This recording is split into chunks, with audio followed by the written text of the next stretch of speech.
Um, in order to use activated alumina to remove fluoride, what you would have to do is make sure that the environmental health officer has accepted that, demonstrate that it's doing what you claim it to do, and if you fail, if as a producer you fail to obtain authorization from the local authority, it could mean that your water would become a bottled drinking water rather than a natural mineral water, and it could lead to a source being automatically derecognized. Now, I suspect in practice what would happen is that the dialogue between the bottler and the environmental health officer would be undertaken in order to try and solve the problem. But the situation is that as of last year, it is now possible to remove fluoride using an activated alumina treatment for a natural mineral water. The reason that I put natural mineral water and spring water at the top is that in principle the treatments that are applied to a natural mineral water can also be applied to a spring water, and that's enshrined in the European directive. There are several existing allowable treatments, some of which require notification on the label, as does the use of activated alumina.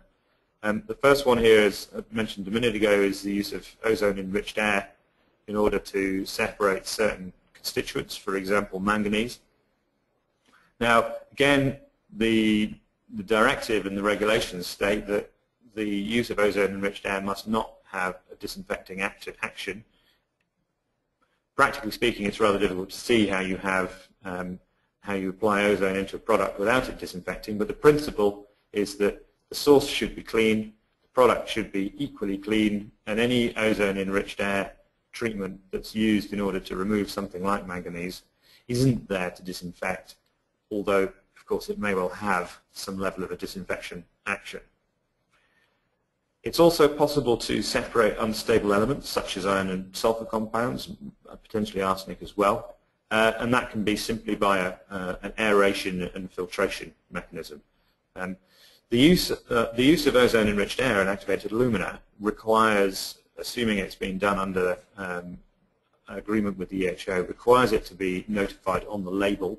So, for example, if you're using an ozone-enriched air oxidation technique, then you have to state on the label something along the lines of subject to an approved treatment using ozone-enriched air. And for activated alumina, the statement would be similar. It's also possible to take out free carbon dioxide by physical methods. One area that's subject to debate has been over the last couple of years is the use of UV treatment of spring water. Now, in the UK, DEFRA's view and the FSA before it took the view that